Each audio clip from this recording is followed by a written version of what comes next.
Welcome to Dragons of Poop. No, it's Dragons of Press. Dragons of press coverage of the dragons in my mouth. Yes. We'll have ringside footage in just a moment. But first, a word from our sponsor. Yes. You ever dragon grass across the floor? You know what it's like. All right. Hi, everyone. Thank you for suffering us fools. This is Dragons of Power. I'm Steve Bowder. I'm Alex Frankel. And whoa, do we have a lot to talk about today? We have a lot to talk about today. The first thing I want to talk about is I felt like that was the weakest episode of Rings of Power yet. What? I thought that, okay, the weakest episode except for the Durin, Elrond, Durin and his dad scenes. Other than that, okay, good. I'm glad you're remembering at least that, but there's more I want to talk about. Go on. Yeah, like I'm sorry, the whole aftermath of the volcano was fucking terribly executed. What? It looked amazing, but it looked stupid. Too many of them survived that shit, number one. Number two, there are multiple huge continuity errors. Galadriel's sword, number one, is a fucking long sword that she has on her back, and then she and fucking Theo are walking through the fire, and she's got a completely different sword. Well, none of us would notice. All right, I'm gonna have to go look at that. My first thought about that is her long sword. I don't know what happened to it, but that's definitely not the sword she gave her Theo. I agree. I thought that sword was just like a smaller sword that was on the horse, like, or was part of her battle wear. I thought it was just because I know knights typically in medieval fashion wear multiple swords. He they gets a two-handed one, a single-handed one, and then usually a dagger to. So she sits up and she has her long sword on her back when she's covered in all the ash. Yes. And she's going around. She finds Theo. She still has that long sword. And then there's another shot of the two of them walking, and she's holding a completely different sword that was theoretically the one that was on her back.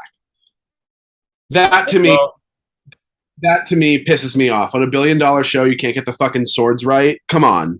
Okay. Come on.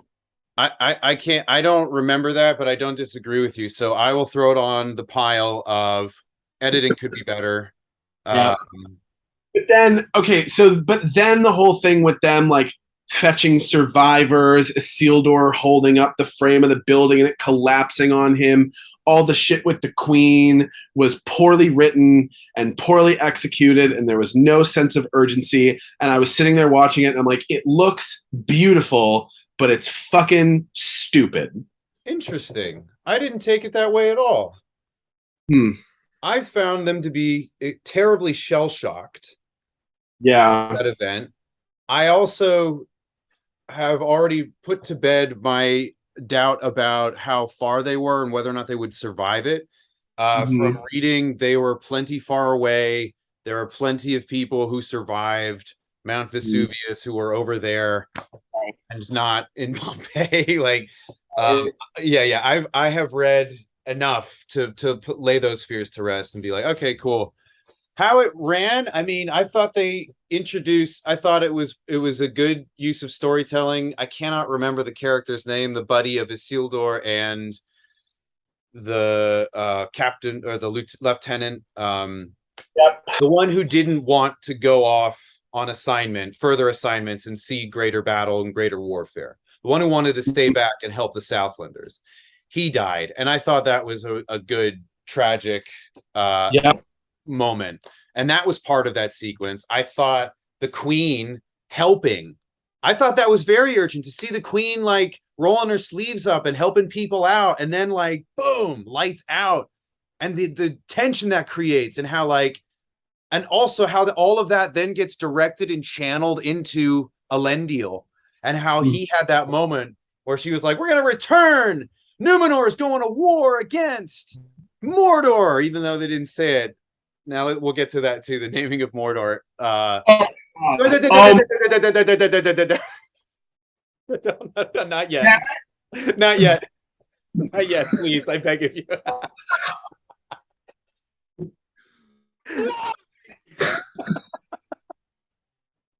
that was so stupid. Okay, not yet, but that was so stupid. Okay. That was some like ABC family bullshit. So I didn't like that part. I didn't like that part. That part I was like, I had no idea Mount Doom could be found in Mordor. Now, I think that was a moment that was, again, like they had been, I see what they did. They had been showing the names of all the realms when we were introduced to them, especially in the first episode, second episode. Anytime we were somewhere new, they did superimpose the name. But to have the Monty Python, Terry Gilliam, like erase it, and then come back. I'm not trying to be mean. That I reflects not at all upon the creative performers and like the rest of them.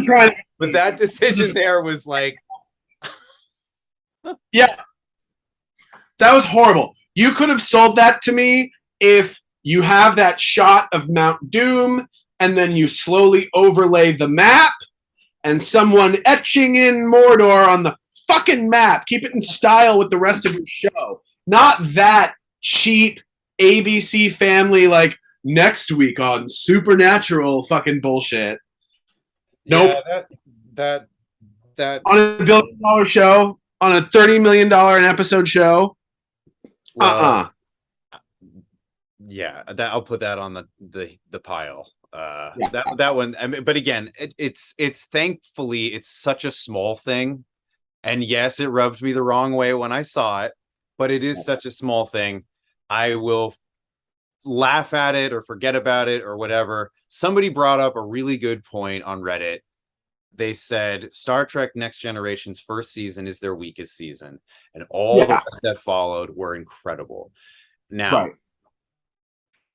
time will tell, but I don't think that this first season is as bad as people are making it out to be. I don't think it is either. I think that there's a lot of room for improvement, and it's something that they will get right eventually. Agreed.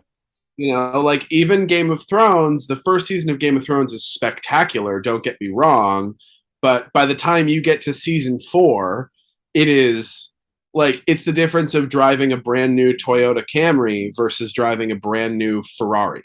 Like it's it got better until it didn't.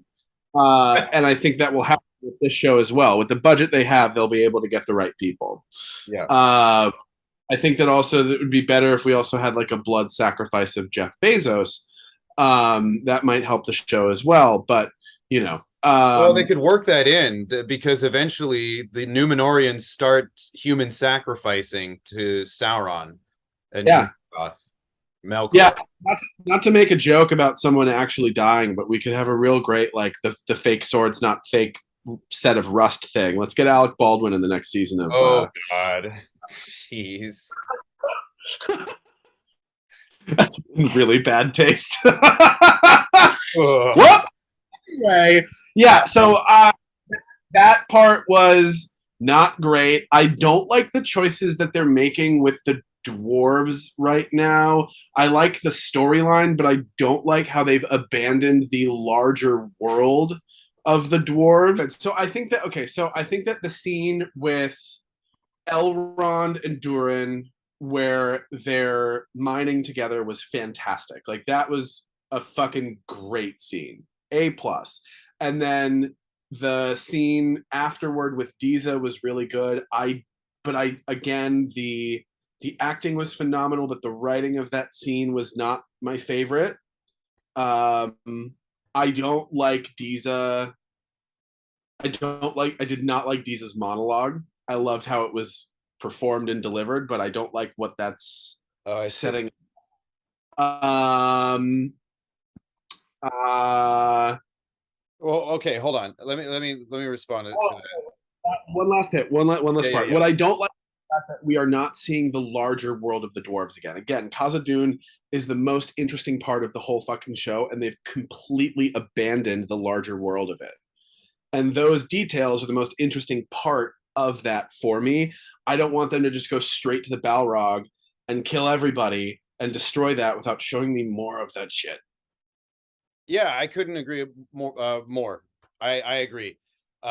Casa Doom was one of the biggest payoffs of this show being announced for me when they said they were going to do Second Age. Seeing the Dwero Delph and the pillars and all of the masonry and all of the wonderful technological inventions of the dwarves, and we got tastes of that, especially in the first episode.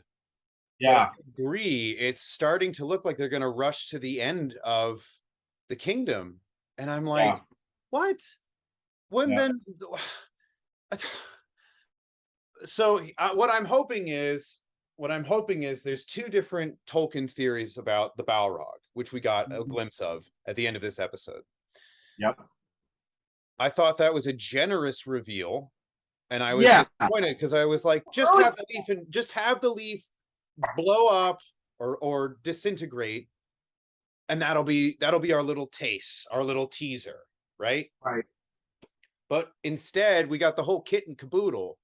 So I'm Yeah. Too wondering much. how are you gonna top that moment? Because you've so here's the and also, yeah, it suggests that they are about to break into him. But what I'm thinking is they're gonna leave it somehow. Somehow they're going to like we're not going to see it in the next episode. We're going to see it next season. I hope. I Yeah. think. I pray. Because that they can't fit that into the season finale. I don't think so. Or maybe What? that's how they're going to end That it. would That's where season 2 is going to be a start. waste. I hope not. It would be a waste because it's such a great place. We have barely gotten to see it. I feel the same way about Numenor. I feel the same way where we didn't get to see some of the uh, again, technological inventions of the Numenorians and the splendor of their society and how their economy works, like all that nerdy stuff that Tolkien, suggests but never fleshes out. Yeah, I which you don't really see in Game of Thrones either, with a lot of the different like cities and castles too. But like, you know, so much of it is. You Yeah, okay? yeah. You I right? whacked myself accidentally. Uh, You whacked yourself in the balls. Emphatic hands. Oh. Um,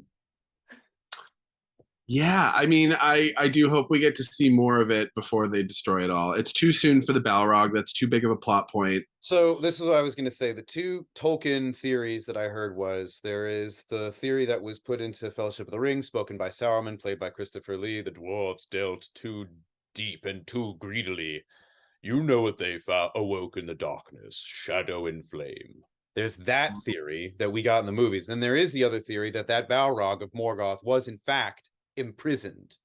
So Uh, isn't sleeping, uh, doesn't need to be like awoken like Godzilla, but right. is actually there biding its time. So I don't know. In terms of source material, I guess that's a way to do it. I didn't expect them to do it that way, but we'll see. We will see. Maybe that's it. Maybe because the leaf did fall through like some tight pockets, and Yeah. The thing with the mithril and the leaf was really cool. that's interesting. It was cool. It created great tension and suspense and urgency, but it is so not rooted in how mithril exists in the story. Yeah, that's a complete invention. But it's it's Okay. it's working for the so far. I still don't know why or how they came up with this, but my guess is it's because they needed a stronger, more urgent link between the elves of Lindon and Eregion and the dwarves of Khazad-dûm. In the book, Mhm. their link was mithril. It was they supplied Eregion with Mithril, but Mithril didn't have magical qualities. It was just like mechanically and composed, and its chemistry is this, almost indestructible and super light, almost like titanium metal that you could do almost anything with. I have a prediction. All right. If we're going with the Balrog was imprisoned story, then that means, in my mind, that it's all an overarching plan of Sauron. He wants the dwarves to find the Balrog. He wants the elves. He gave Celebrimbor that fucking story about, oh, we've got to build this forge by spring. We need the mithril to save our dying tree, right? In order to force the elves to find the Balrog, to kill the dwarves, so that Sauron can make the ring and then kill the elves and everybody else. So it's all going to be Sauron's grand plan. Honestly, Alex, I think you're spot on. Yeah. I think you're absolutely right that that's where they're going to take the direction. I think that's where it comes from. We have barely seen Celebrimbor. He only pops up long enough to be like, you look just like your dad. Yeah. Yeah. And I like him, but we don't know why he needs the furnace, the forge by spring. Right. It's all so shady, and Sauron's just working everybody and nobody knows it. Yeah. I think you're right. I think that's the invention. I think that's why they're making it. I don't know why they feel the need to, but then again, I'm not a showrunner. I'm just a big nerd. Yeah. I think that they felt the pressure of having to give. Okay, so I think Game of Thrones season 6 ruined fantasy. Tell it. Okay. Not in it because like Battle of the Bastards is the greatest battle scene ever put on film. There's no argument. It is fucking incredible. Like it is a Van Gogh painting of a battle scene. And after that, I think that now every other fantasy show feels the pressure of delivering a set piece like that on a regular basis. And I think that the showrunners for this feel the pressure of having these giant moments in season 1 where they're like, all right, we've got to hook the audience. We've got to do like XYZ big thing. And we don't necessarily care about how the pacing of it works out, especially once we get towards the end of the season, because people are going to want fireworks. So I wonder if that's part of the reason why a lot of the pacing in this feels rushed and why we might get the Balrog too soon, because they're like, ooh, they're going to want the payoff of that by the end of season 1. Yeah, but they have seasons. Yeah, it's like we don't need to rush through this. We got time. We'll watch it. Take your fucking time. Give me as much as you want to give me. Yeah, but weren't you saying that the pacing was too slow before? Yes, I do also think that the pacing is too slow, but I feel like they're going to start, if they are going to do the Balrog in the next episode, they're rushing themselves in order to have these big set pieces. Like I use The Last Kingdom on Netflix as an example. That show is like written by an algorithm, right, where it's like, oh, you want a big battle? Here's a big battle every episode. Right. And then it just gets dumb and stupid. Like give me good dialogue and good story, and I'll keep watching. Right. Battle. I hear you. I think that's a good point. I think that if this is a quick, they're setting up the downfall quickly for Khazad-dûm. Well, I find that to be an unfortunate moment lost, where we lost this great Dwarven kingdom that we got a nice taste of. I thought the dialogue with Disa you mentioned and her speech, yes, incredibly acted. That whole scene was wonderful. Dwarven female fury, yes! Like, let's see it.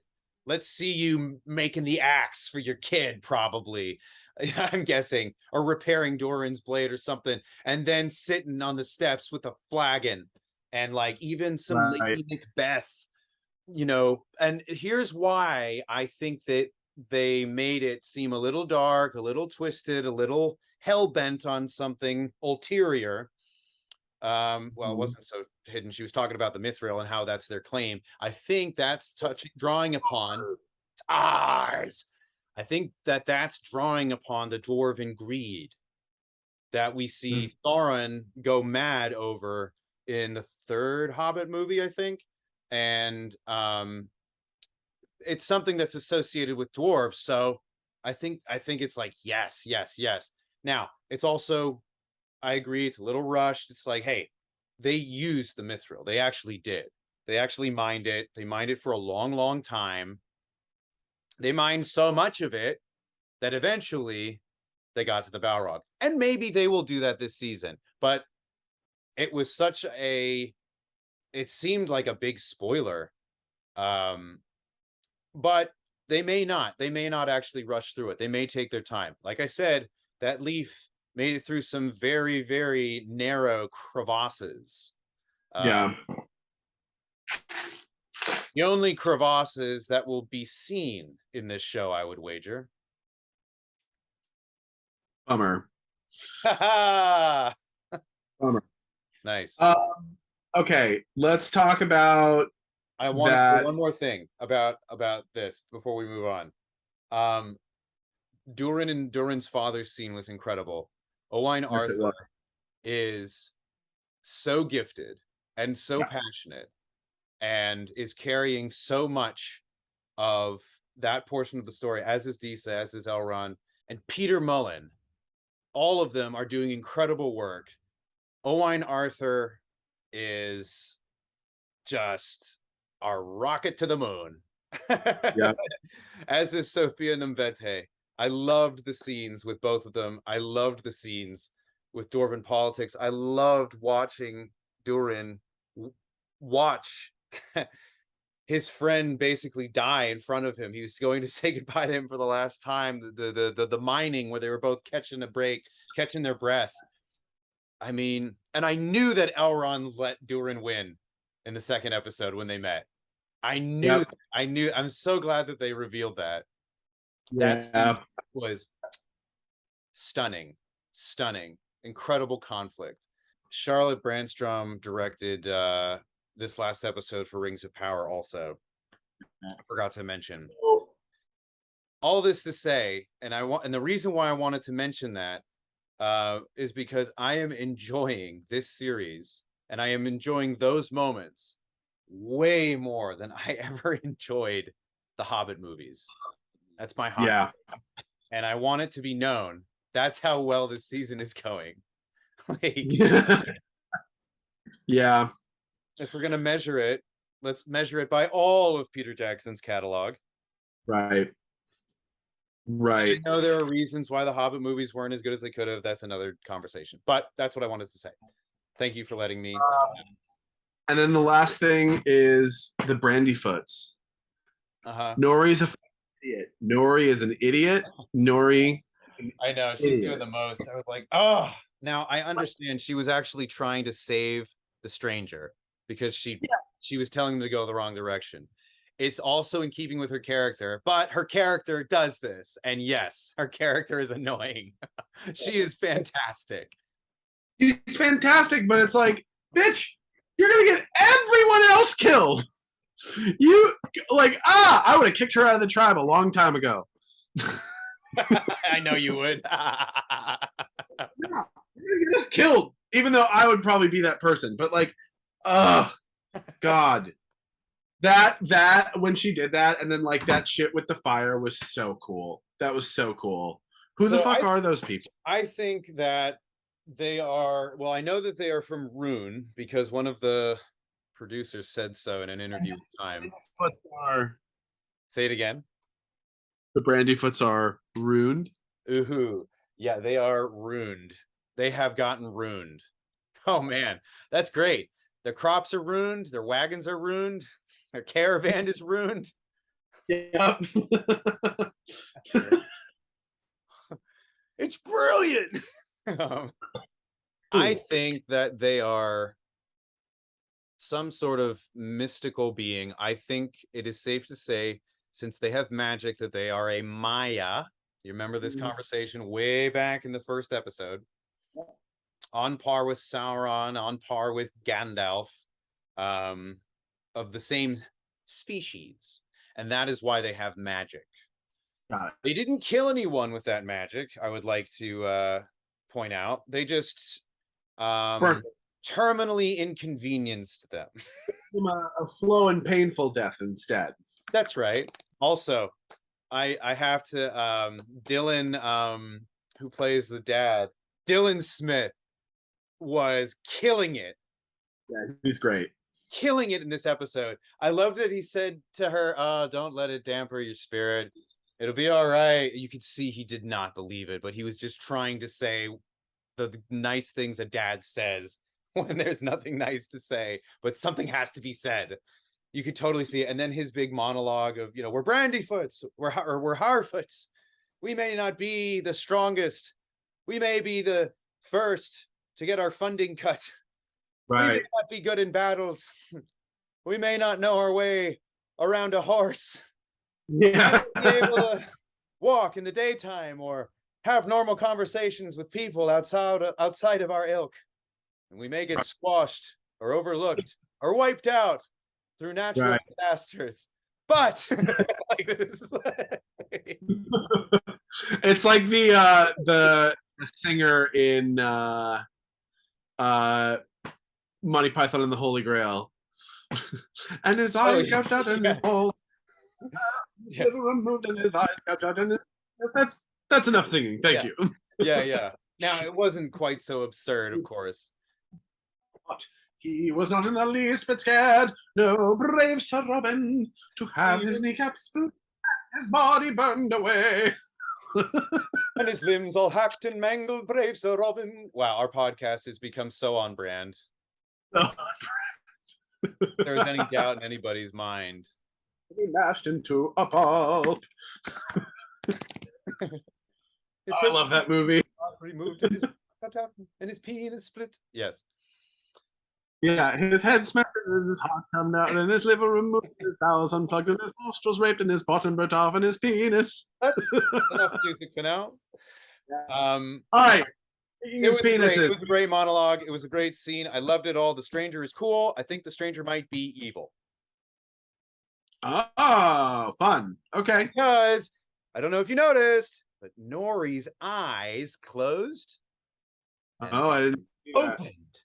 And they were changed. I didn't see that. All right. I can watch that moment, I dare ya. All right, I'll go back and watch that. Okay, let's switch gears. It's being different.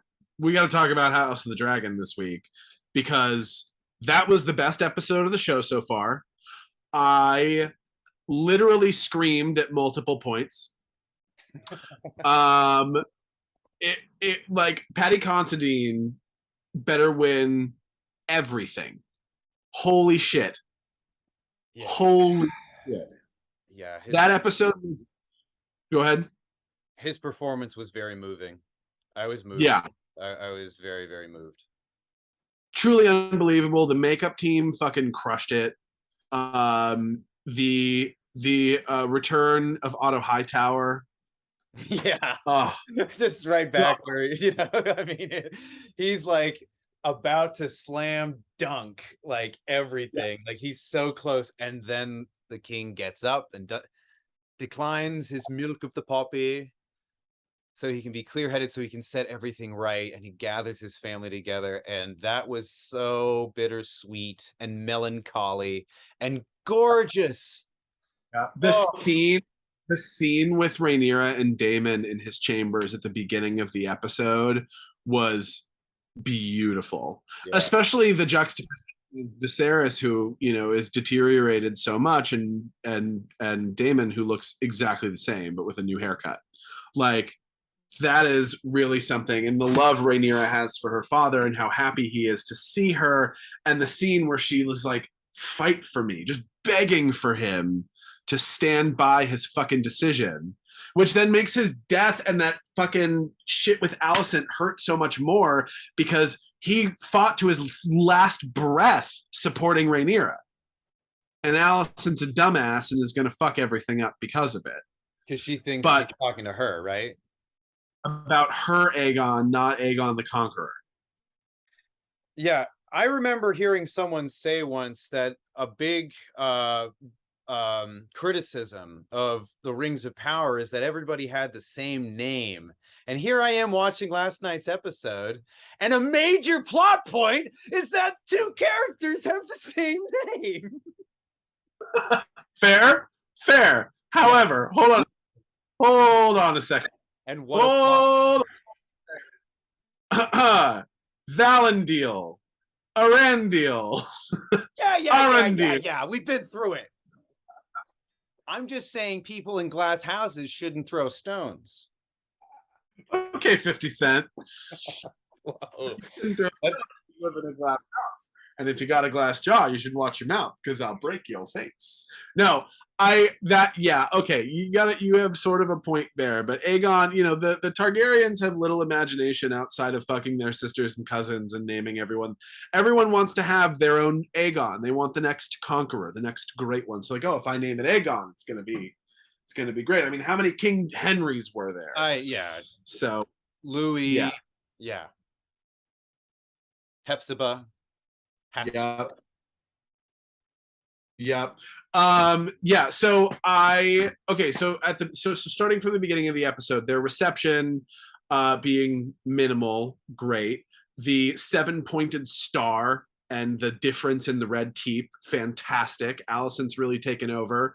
Oh my god, the scene with Alicent and the chamber and the drink maiden. Holy fuck. That was a great scene. Oh, fuck. Yeah. That was a great scene, especially for Alicent and her character. I know! It came back! It's like, no, this tea! I was like... We need that tea in America in 2022, god damn it. I was like, damn. I know. I was like, this tea is... Walker's many years? Start over? Say it again? I was making a timely joke of how Republicans, even though they want to ban abortion across the whole world, will still find their own ways to access it because they're shitty. I was making a joke. Oh, is that one of Herschel Walker's many mistresses? I thought it was oddly relevant as well. I was like, this tea is a total online article editorial on Game of Thrones and forced births and contraception and totally. I'm sure somebody's writing about it right now. The article must be out there. I haven't looked, but it's a very fitting example. And it does something that Rings of Power ought not do, which is make it political. Okay. So the tea, that scene was insane. Her confronting Aegon sounding exactly like her father. I like that evolution for Alicent. She's really working the game now. Aegon is a little fucker now. He was bound to be. He has Vhagar. No. That's Aemond. Aegon is the oldest son. Aemond One Eye is the guy with the eye patch who stole Vhagar. So Aemond, let's talk. Oh yes. Okay. Yeah, I'm with you. He grew up and he looks fucking terrifying. That is a fantastic casting choice and depiction of Aemond. That's going to be real fun to watch shit go down with him in the later episodes. So then Jace and Luke in the yard watching Kristen Cole fight Aemond, and Aemond being such a fucking ferocious fighter is really something. There's no way Jace is ever going to stand in a fight one-on-one against him. I also during the fight, like, who wants to fight the trolleys or something, like, what does he talk about Kristen Cole is like, Tawnies, that's right. He's like, you'll do well in the tourneys. He's like, who wants to fight in a tourney or something like that. Right. Yep. And then so that was very interesting seeing that. I'd rather use my dragon. Helena, their sister and Aegon's wife, Bug girl, keeps going to happen in the next episode because she is a Targaryen dreamer. Also, her tearing down of Aegon at the dinner was fucking awesome. Tell me again. Can you explain that to me a little bit? So she had said something she had said something 2 episodes ago. In order for Aemon to get a dragon, he'd have to lose an eye. Mm-hmm. And then she said something else about tufts of like threads of green, threads of black fighting against each other or something. Okay, so that's high. It's That's and the that's High Tower versus the Targaryens, yeah. Um, and then, man, that scene with Rhaenys and Rhaenyra at the Godswood tree was fucking awesome. You're right. It doesn't matter. Yeah. I was half expecting Rhaenyra to tell her what they did with Laenor. Yeah, me too. I But thought that. Yeah, I thought she was going to assure her about that. Because man, the balls on Rhaenyra to go and have that conversation when she thinks that she killed her son. Oh, Yeah. And so that whole monologue, and then that very calculated decision that Rhaenys makes at the petition for the succession, which we'll get to that scene in a minute. That was they did such an incredible job of building tension in this episode of like we didn't really know what was going to happen. Well, I mean, if you read the book, you know what was going to happen. But we didn't really know where it was going to go. There's that whole scene with the drink maiden where we all think that Alicent's going to kill her, and then we have the scene with Rhaenyra and that she sees Viserys, but we only get a glimpse of what's wrong with Viserys. Him getting treated. That one of my favorite lines of the whole episode is I want to have supper, and Otto Hightower is like, "It's the morning, Your Grace." it's great. He's like, oh, the time is soon, you old crow. Yeah. I was like, oh man, that tells me everything. That tells me everything I need to know about that relationship. And holy fuck. So him sitting up and the moaning and the just like being a shell of himself, like Paddy Considine, oh my God. Truly unbelievable. And then to get the petition scene, the entrance of Vaynor and the people from Driftmark, the beginning of that succession scene, Otto Hightower's triumphant hand of the king voice, and he's doing the Ned Stark on the Iron Throne afterward, and then that fucking scene where Viserys enters. First of all, perfectly executed. The music, Ramin Djavidi, give that man another fucking Emmy because that was fucking unbelievable. And then, so we get the royal theme, bum bum bum bum ba ba ba ba ba ba ba ba. But he does not finish that musical thought when Viserys gets to the steps. I'm going to sing it probably wrong, so I don't fully remember it. But he goes ba da dee da, throws that half step in there, puts it into a minor key. Shit's about to go down. Him going up the fucking stairs, refusing help, and then the fucking crown falling off of his head, and then that unbelievable shot of Daemon helping him. I literally screamed. The whole time that's happening, I was like, this is incredible. This is him fucking hobbling towards the Iron Throne. That scene was fucking perfect.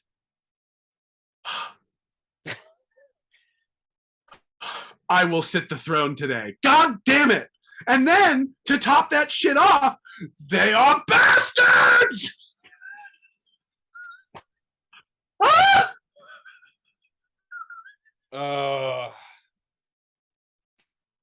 I know. It was excellent.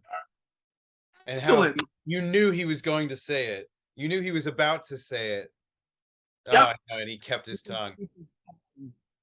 So, like, how did Daemon know to, like, cut his head off and leave his tongue? That was like fucking... Yeah, I know. Like, I had to immediately watch it again. We watched it at a friend's house. I came home and immediately watched just that scene again because it was so good. Yeah. I'm glad I got to see Dark Sister just like whoosh, like a hot knife through melted butter once again. That was incredible.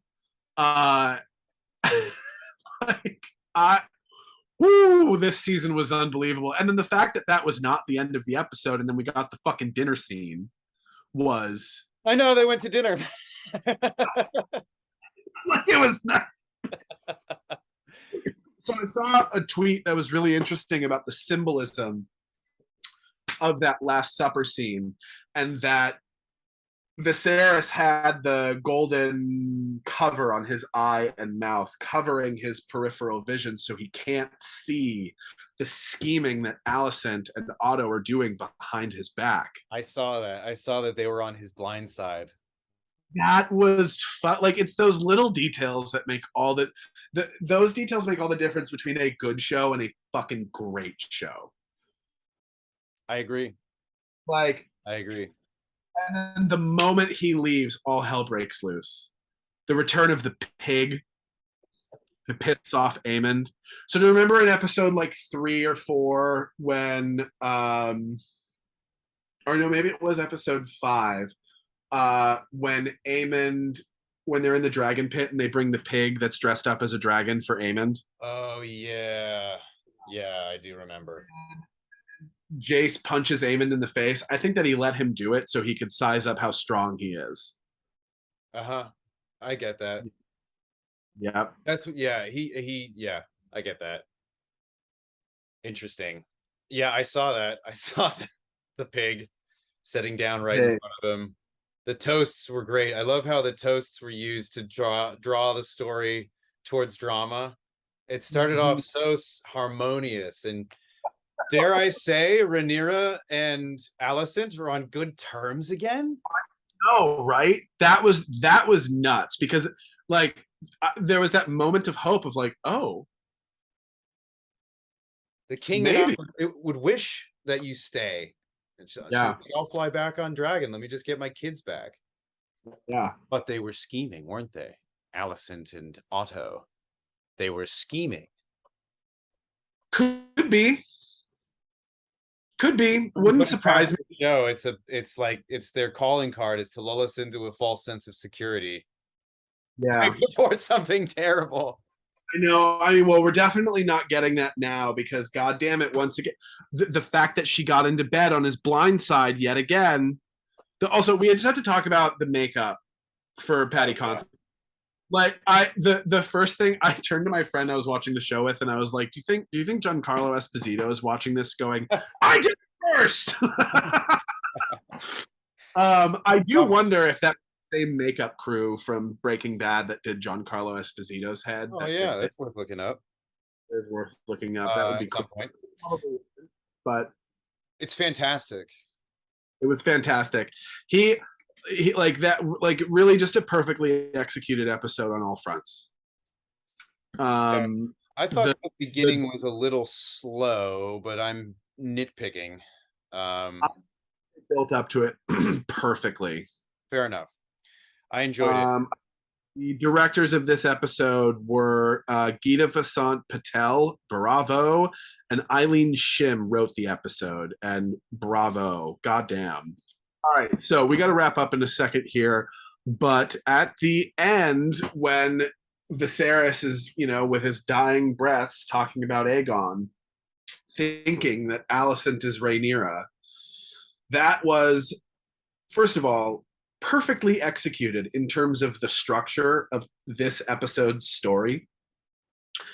And those beautiful, vulnerable moments between Viserys and Rhaenyra on his deathbed. Him standing up for her finally and quelling all of this, even to the point of pulling the cat's paw dagger out and threatening to take Vaynar's tongue, which I don't know how he was planning on doing that in the state that he's in, but like, again, you can tell he truly loves Rhaenyra. And them talking about Aegon and the Song of Ice and Fire, Rhaenyra and Alicent appearing to make up at that dinner scene, and then just the fucking just nosedive of Alicent being there on his right side symbolically, and him thinking that it's Rhaenyra saying all that shit about the prince that was promised, and just like watching the plane crash in real time. It was so devastating. Yep. They put this up on such a pedestal to feel so good and to feel hope at the end of that episode. Then they're like, nope, fuck your dreams. Fuck you. And then at the end with Emma's ring on his finger. Oh. I know. Oh. I know. It's really, really, it's so heartbreaking. Like I said, I was very moved by his performance. It was very bittersweet, and I thought he knocked it out of the park. Truly, truly. A plus plus plus plus plus episode. Like that episode is up there to the level of the Red Wedding, Cersei's trial, Hard Wow, Home. Oh interesting. yeah, Tyrion's trial, The Mountain and the Viper. Like that is a top 5 Game of Thrones episode for me. Wow, Yeah, interesting. yeah. Like again, I don't need battles to be blown away. I want that like that whole story was so contained. It all happened in the red, right? It all happened in the Red Keep. Yeah, it was all in the same place. Some of it happened in Dragonstone beforehand.